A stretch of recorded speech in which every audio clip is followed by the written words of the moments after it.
आज की short analysis में हम डिस्कस करेंगे ABFRL स्टॉक के ऊपर, जिसका फुल फॉर्म है Aditya Birla fashion and retail limited. दोस्तों ये एक तरह का रेड अलर्ट एनालिसिस है, बिकॉज फ्रेंड ये स्टॉक के अंदर मल्टीपल नेगेटिव फैक्टर्स ब्रेकडाउन हुए हैं, जिसके तहत ये स्टॉक डाउनसाइड करेक्शन के लिए रेडी है। लेकिन दोस्तों यहाँ पर कोई भी हमारी बाय सेल होल्ड रिकमेंडेशन नहीं है, ये प्योरली एजुकेशन पर्पज से मैं अपना पॉइंट ऑफ व्यू आप लोगों के सामने शेयर कर रहा हूँ। कोई भी पोजीशन लेने से पहले अपने फाइनेंशियल एडवाइजर को ज़रूर कंसल्ट कर लेना। और हाँ दोस्तों, ये स्टॉक काफ़ी हद तक डाउनसाइड करेक्ट हो चुका है और ये उसकी लास्ट लेग है डाउनसाइड का, जो हमें यहाँ से ब्रेक डाउन होता हुआ दिखा है। जो यहाँ से फर्दर एक डाउनसाइड लेग आएगा, उसके बाद ये बॉटम फॉर्मेशन स्टार्ट करेगा। तो दोस्तों अगर आप देखो तो ये वो बॉटम थी जहाँ से स्टॉक के अंदर एक अपसाइड रैली आई थी एक्स वे के थ्रू। करेक्शन की एक एक्स वेव बनी थी और उसके बाद दोस्तों यहाँ पर एक डाउन साइड की वाई वेव बनेगी। 5 लेग डाउन साइड में 5 डाउन साइड की वेव बनकर वो लास्ट वेव कंप्लीट होंगी। तो दोस्तों जब तक स्टॉक ये अपर स्लोपिंग पैरेलल चैनल में था, स्टॉक के अंदर एक ज़बरदस्त अपसाइड बाउंस बना और यहाँ पर कंटिन्यू हायर हाइज ट्रिगर हुए। फ्रेंड्स अगर आप देखो तो फर्स्ट हायर हाइज यहाँ पर हिट हुआ, सेकेंड हायर राइज यहाँ हिट हुआ, थर्ड हायर राइज यहाँ पर रजिस्टर हुआ। और जैसे ही upper sloping parallel channel down side में ब्रेकडाउन हुई, फर्स्ट टाइम दोस्तों इसके जो हायर हाइज है वो लोअर लोज में थ्रेट हो गए क्लोजिंग बेसिस पे, जो हमें कंफर्म करता है कि स्टॉक करेक्शन के अंदर एंटर कर चुका है। यहाँ पर हमें दो मेजर नेगेटिव सिग्नल मिले।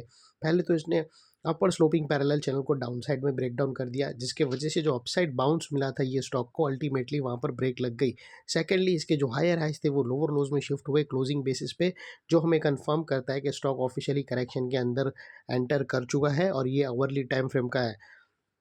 अनलेस एंड अनटिल यहाँ पर कोई नया हायर हाइज ना मिले या पुराने हायर हाइज के ऊपर क्लोजिंग ना मिले, तब तक दोस्तों ये स्टॉक की हर राइज एक शॉर्ट सेलिंग अपॉर्चुनिटी जैसा ही लोग देखकर इसको शॉर्ट करेंगे। और दोस्तों बात कर लेते हैं यहाँ पर डाइवर्शन की। तो फ्रेंड्स अगर आप RSI डालकर चेक करो तो आपको यहाँ पर क्लियरली नेगेटिव डाइवर्शन विटनेस होगा। प्राइस एक्शन के जो लास्ट लोअर लो स्विंग अगर आप देखो तो वो अपसाइड की तरफ टिल्ट हुए हैं। वही दोस्तों RSI के देखो तो डाउन साइड में टिल्ट होकर यहाँ से हमें ब्रेक डाउन मिल रहा है, जो एक डाउन साइड मोमेंटम पंप करेगा स्टॉक के अंदर। और दोस्तों फाइनली यहाँ पर देख लेते हैं, हमें यहाँ पर दोस्तों राइजिंग वेज पैटर्न मिला है, या फिर इसको एंडिंग डायगोनल भी बोलते हैं, जिसके बाद डाउन साइड फॉल स्टार्ट होता है इलियट वेव की। और ये जनरली लास्ट लेग के अंदर स्टार्ट होता है, जब डाउन साइड स्टार्ट होने वाली होती है उसके पहले ऐसे पैटर्न हमें नज़र में आते हैं। और वो अगर आप देखो तो दोस्तों यहाँ से आप लोगों को क्लियरली विटनेस होगी ये, और वो भी दोस्तों अपसाइड में 5 वेव के थ्रू यहाँ पर हुआ है।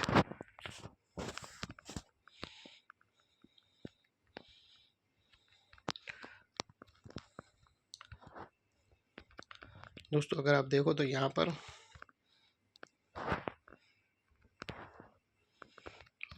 हमें clearly wage pattern down side में ब्रेकडाउन होता हुआ, हाई वॉल्यूम के साथ ब्रेकडाउन होता हुआ मिलता है।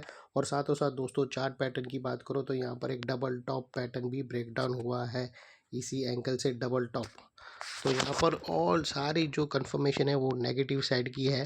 पैटर्न भी जो हमें मिला है वो जनरली डाउन साइड फॉल होने से पहले ऐसे पैटर्न ही ब्रेकडाउन होते हैं, और ये उसकी नेकलाइन है फ्रेंड्स। और फिबोनाची एक्सटेंशन से हम फिर इसके टारगेट निकालते हैं, जो तकरीबन 251 के आसपास आता है। तो सूनर और लेटर आप लोग जल्दी ये स्टॉक को 252 या 251 के आसपास देख सकते हो। और दोस्तों बात कर लेते हैं वो एरिया की जिसके ऊपर अगर क्लोजिंग मिली तो ये स्टॉक के अंदर एक अपसाइड मोमेंटम मेंटेन होगा। वो दोस्तों ये वाला हाईएस्ट स्विंग, अगर 283 के ऊपर क्लोजिंग मिल जाती है तो यहाँ पर पॉसिबल है कि एक अपसाइड स्विंग मिले स्टॉक के अंदर शॉर्ट कवरिंग के थ्रू। और दोस्तों फाइनली नेकलाइन के पास का ये वाला एरिया बहुत ही इंपॉर्टेंट एरिया बनकर ट्रिगर होगा, बिकॉज मल्टीपल नेगेटिव फैक्टर्स हमें यहाँ पर एक्शन में आते हुए मिले। दोस्तों यही एरिया पे हमने अपर स्लोपिंग पैरेलल चैनल को डाउन साइड में ब्रेकडाउन होता हुआ देखा, हायर हाइज लोअर लोज में शिफ्ट होते हुए मिले। यहाँ पर ही नेगेटिव डाइवर्शन प्राइस एक्शन और RSI के थ्रू मिला। यहाँ पर ही इलियट वेव के दोस्तों एंडिंग डायगोनल भी ब्रेकडाउन होता हुआ मिला, और यहाँ पर डबल टॉप चार्ट पैटर्न भी ब्रेकडाउन होता हुआ मिला।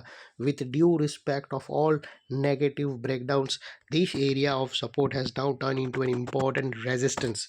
ये एरिया जो अभी तक एक सपोर्ट था वो अल्टीमेटली स्ट्रॉन्ग रेजिस्टेंस बनकर खड़ा है, और इतने बड़े स्ट्रॉन्ग रेजिस्टेंस के ऊपर शॉर्ट सेलर लोगों का स्टॉप लॉस रहेगा, जो आसानी से ट्रिगर नहीं होगा। और अगर ट्रिगर हो जाता है तो फिर हम एक शॉर्ट कवरिंग देख सकते हैं, जिसके चांसेस फिलहाल अभी स्ट्रक्चर के अकॉर्डिंग बहुत कम लगते हैं। ये थी हमारी एनालिसिस। अच्छी लगी तो प्लीज़ चैनल को लाइक शेयर सब्सक्राइब ज़रूर करना। Thank you. जय हिंद।